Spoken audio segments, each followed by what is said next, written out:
Assalamualaikum warahmatullahi wabarakatuh. Sampurasun. Kembali lagi dengan saya Raden Adam Pratama di channel Jejak Sejarah Indonesia. Di kesempatan kali ini saya akan membahas sedikit tentang gedung-gedung bersejarah yang ada di Jawa Barat.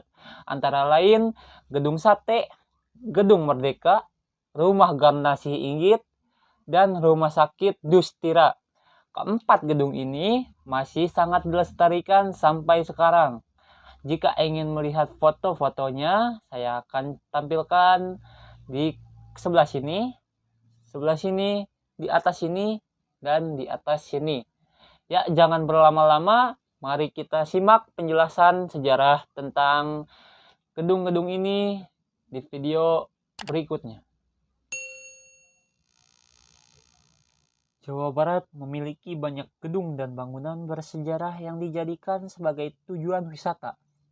Bangunan cagar budaya atau rumah warisan ini tersebar sebagian besar di kota Bandung. Bangunan-bangunan itu hingga kini masih tetap digunakan sebagai kantor pemerintahan. Di antaranya yang akan kita bahas ini, 4 gedung bersejarah yang ada di Jawa Barat. Pertama, Gedung Sate. Kini berfungsi sebagai kantor Gubernur Jawa Barat. Lokasinya di Jalan Diponegoro, nomor 22, Kota Bandung. Gedung Sate pada masa kolonial Belanda dikenal dengan nama Gouvernementsbedrijven, GB atau Pusat Instansi Pemerintahan. Peletakan batu pertama dilakukan pada 27 Juli 1920 oleh Johanna Catharina Kops, putri sulung wali kota Bandung, B. Kops. Gedung Sate dirancang oleh arsitek Belanda Insinyur Jenderal Gerber. Langgam arsitekturnya terinspirasi gaya bangunan Italia di zaman Renaissance. Selain mengungkapkan kesan anggun, indah, megah, dan monumental, penataan bangunan umumnya berbentuk simetris. Selain itu, ada pemakaian elemen lengkungan ritmis berulang-ulang, sehingga menciptakan irama arsitektur yang menyenangkan, indah, dan unik. Di dinding depan Gedung Sate terdapat ornamen tradisional seperti pada candi-candi Hindu. Sementara di tengah bangunan induk berdiri menara dengan atap bersusun atau yang disebut tumpang seperti Meru di Bali dan pagoda. Karena bagian atasnya menjulang menyerupai tusuk sate, khalayak atau warga Bandung pun menyebutnya Gedung Sate. Gedung Sate juga menyimpan nilai sejarah saat Perang Kemerdekaan. Pada 3 Desember 1945, 7 pemuda pejuang yang mempertahankan bangunan tersebut gugur melawan pasukan Gurkha. Kini sebuah monumen peringatan bagi mereka didirikan di depan Gedung Sate. Nah, Gedung Sate dulunya juga dipakai untuk acara-acara seperti seni, pesta oleh orang-orang Belanda.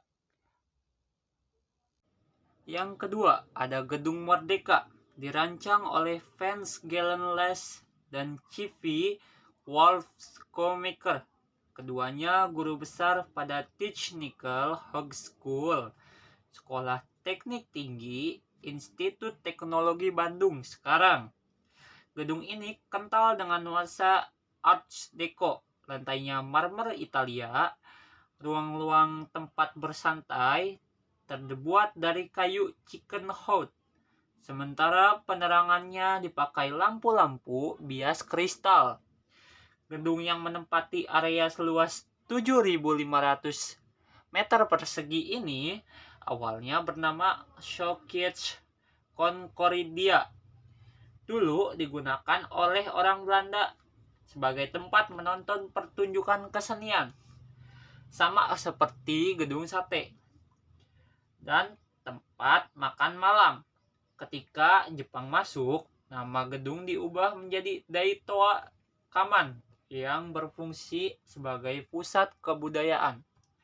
Pada masa proklamasi kemerdekaan Republik Indonesia 17 Agustus 1945, gedung digunakan sebagai markas pemuda Indonesia guna menghadapi tentara Jepang. Setelah pemerintahan Indonesia mulai terbentuk 1946 sampai 1950, gedung Concordia dipergunakan lagi sebagai tempat digelarnya pertunjukan kesenian dan pesta. Pemerintah Republik Indonesia pada 1954 menempatkan kota Bandung sebagai tempat konferensi Asia Afrika. Gedung Concordia terpilih sebagai tempat konferensi, lalu pada 1965 di gedung ini dilangsungkan konferensi Islam Asia Afrika atau yang disingkat dengan KIAA. Pada Maret 1980, Gedung Merdeka kembali dipercayakan menjadi tempat peringatan konferensi Asia Afrika ke-25. Pada puncak peringatannya, diresmikan Museum KAA oleh Soeharto, Presiden Republik Indonesia yang kedua. Meskipun fungsinya berubah-ubah, seiring waktu nama Gedung Merdeka tetap terpampang pada bagian muka bangunan hingga sekarang. Nah, rumah bersejarah ketiga adalah Rumah Inggit Garnasih. Rumah bersejarah ini terletak di Jalan Ibu Inggit Garnasih nomor 8, Kota Bandung. Terletak sekitar 3 km dari Masjid Raya Jawa Barat dan Pendopo Kabupaten Bandung, atau kurang lebih setengah kilometer dari Monumen Bandung Lautan Api di Lapangan Tegalega. Rumah ini dulunya ditempati Ibu Inggit dan proklamator kemerdekaan Republik Indonesia R. Soekarno-Hatta atau presiden kita yang pertama. Rumah mungil bergaya Belanda ini terdiri dari ruang tamu, ruang serbaguna, ruang pembuatan bedak dan jamu, ruang baca, kamar tidur, dapur, dan kamar mandi. Rumah sekarang menjadi aset pemerintah Provinsi Jawa Barat yang dibeli dari ahli waris almarhumah Ibu Inggit pada tahun 1993 senilai 375 juta rupiah. Rumah bersejarah telah dibuka untuk publik dan peresmiannya dilakukan oleh Ketua Tim Penggerak PKK Provinsi Jawa Barat, Neti Prasetyani Heriawan.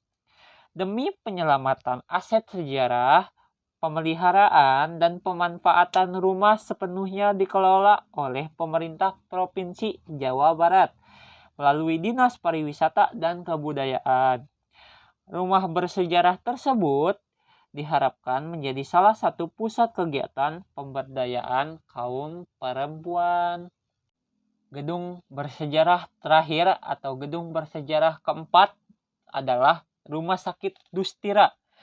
Nama rumah sakit ini diambil dari nama Mayor Dr. Dustira Prawira Amidjaya, seorang dokter yang telah menyumbangkan dharma baktinya untuk mempertahankan kemerdekaan. Awalnya, pada masa penjajahan Belanda bernama Military Hospital, terletak di Jalan Ahmad Yani, Cimahi, termasuk dalam wilayah Kelurahan Baros, Kecamatan Cimahi Utara. Rumah Sakit Dustira didirikan pada 1887 dan menempati area seluas 14 hektar. Pada tahun 1942 hingga 1945, saat pendudukan Jepang dipergunakan untuk tempat perawatan tentara Belanda dan perawatan tentara Jepang. Bangunan ini berarsitektur Art Deco, khas Eropa.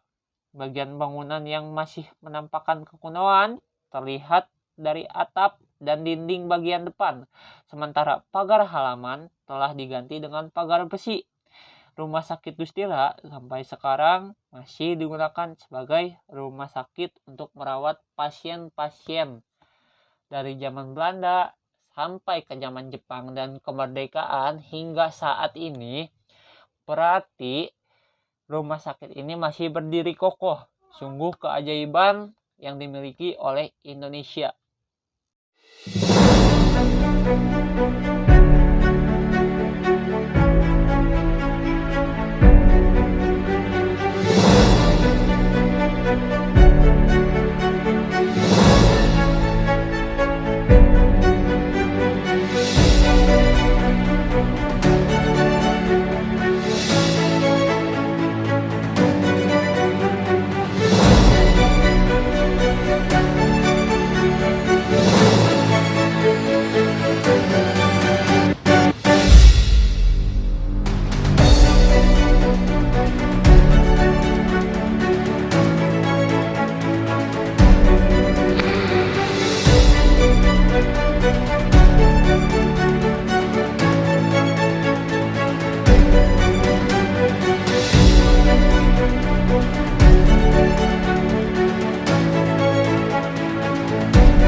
Pengenalan tentang gedung-gedung bersejarah yang ada di Jawa Barat part 1. Mohon maaf bila ada kata yang tidak enak, kata yang salah, atau penjelasan yang kurang jelas, perilaku yang salah, mohon dimaafkan. Terima kasih telah menonton video ini. Jangan lupa like, subscribe, dan tekan tombol notifikasinya supaya Anda mendapatkan wawasan yang lebih dari video selanjutnya. Terima kasih.